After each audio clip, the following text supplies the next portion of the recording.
Hello, beautiful community. I'm trying to see you through the sun rays. So let's talk about what it means to strategize what the hell happens on the Russian space after the Putin regime is gone. And also, let's talk about what it means to begin thinking about us incentivizing outcomes that we prefer over outcomes we don't prefer.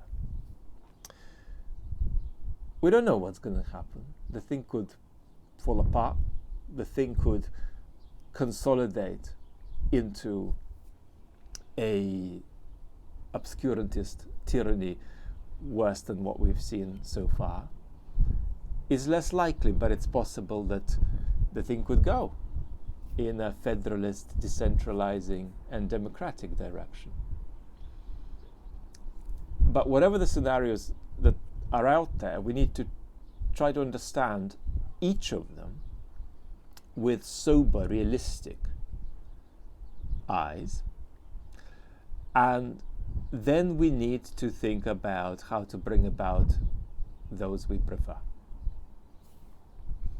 And when we think about that, we're possibly going to think of several different groups. So let's mention a few. One's the Russian opposition.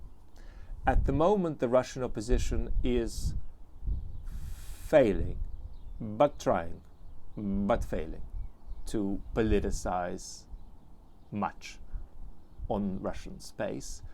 And it's also failing to politicize a post-Putin future. So it's not that there's just no politics in Russia today as such. It's that no compelling narrative is available about how politics could happen later. And that needs to be changed, really, by the Russian opposition. It's a very difficult task, but they need to keep failing at it until they fail better. The group I have in mind a bit more, however, is us, or at least Western policymakers that might represent us. And for them, it's not even a case of failing better in their approach to this. It's actually about beginning to approach these questions at all. At the moment, the preponderant attitude among Western policymakers is to face this whole business of what happens with Russia after Putin is gone with their back to it. Almost with a kind of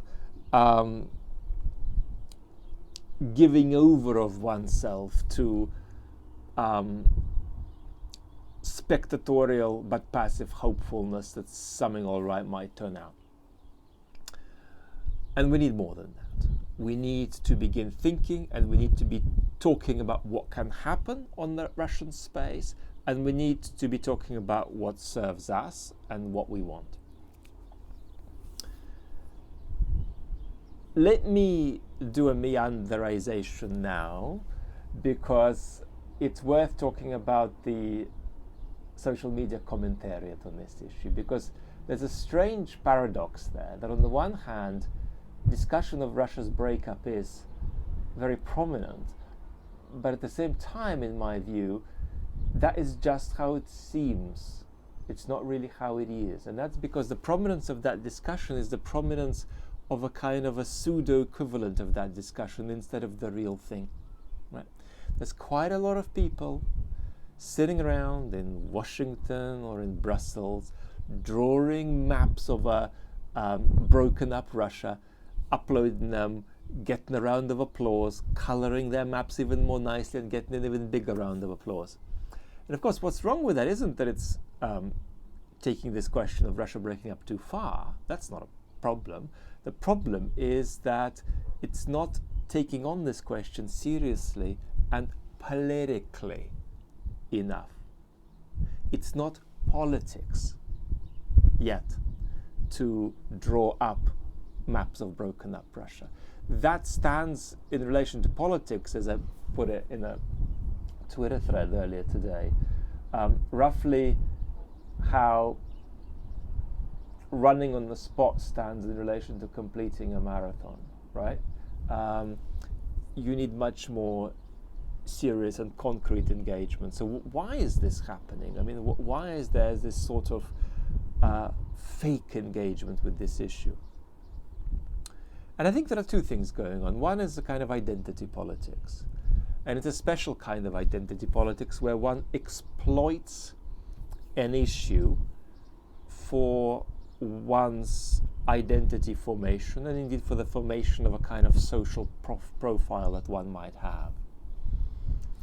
And we're going to talk a lot more about the trouble with hyper-identity politics, but it's very important that when you explore worrying, as you should, about identity politics, you shouldn't take on the diatribes of the anti-woke YouTube brigade, because they do much more to misrepresent reality rather than to convey it.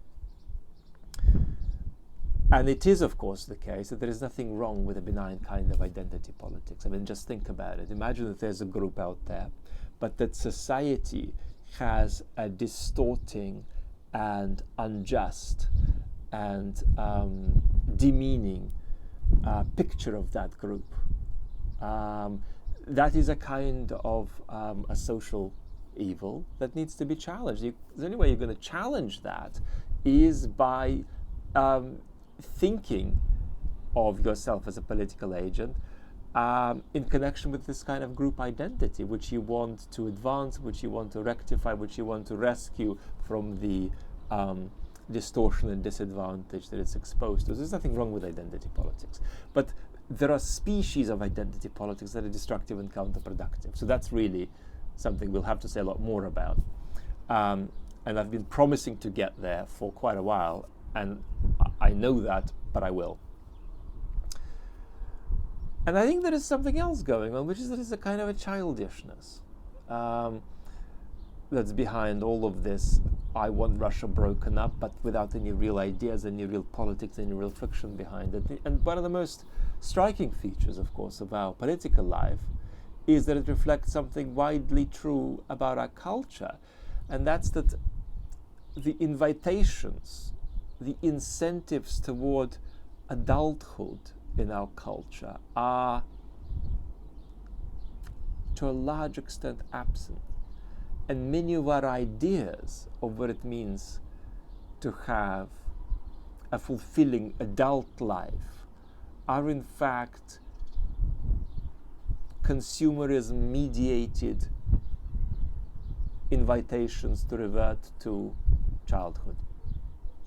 And often not to childhood, but to sort of Disneyfied pictures of childhood.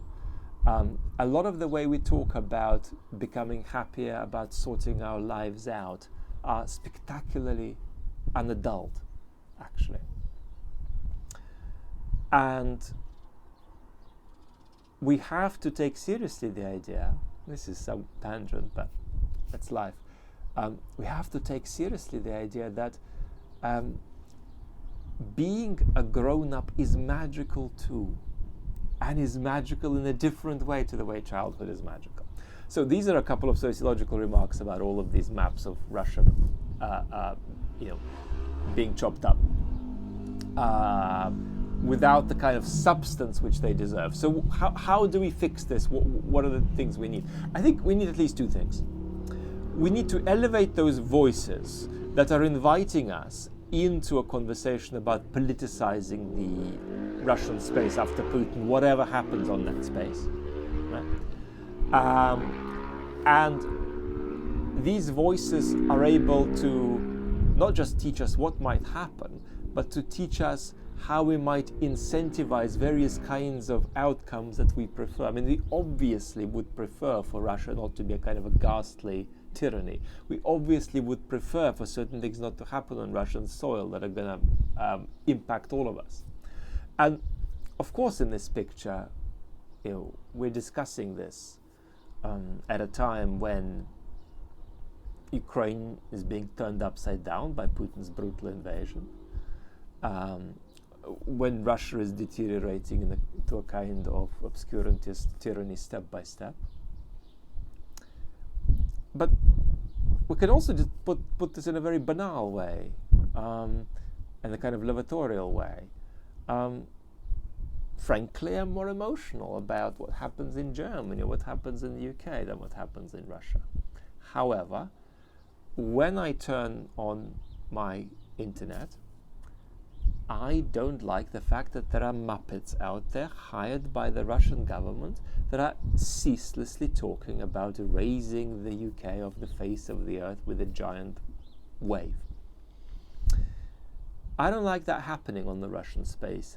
I have a preference that something else happens on that space, right? What can we do to bring it about? And that becomes a conversation about Western and European and EU sticks, carrots, and clarifications about what we want, about what we expect, and about what are the only circumstances under which we're going to give these folks stuff, like dialogue, for example. And what our vision is, right? What do we want Russia to become, even if there's a 1% chance of that happening? So that's one thing that matters. And the other thing that matters is quite simply that we spend more time engaging those commentators and authors who are more bullish on Russia's breakup, like Alexander Etkin, for instance, whose work is deep and serious and bold and socially imaginative, right? So we've got to not stop, but actually make more serious our conversation about what prospects are there really of Russia falling apart. Is it going to happen, and what would it look like, right? And we want to refer that conversation onto a lane that says serious stuff, as opposed to various kinds of social media entrepreneurship.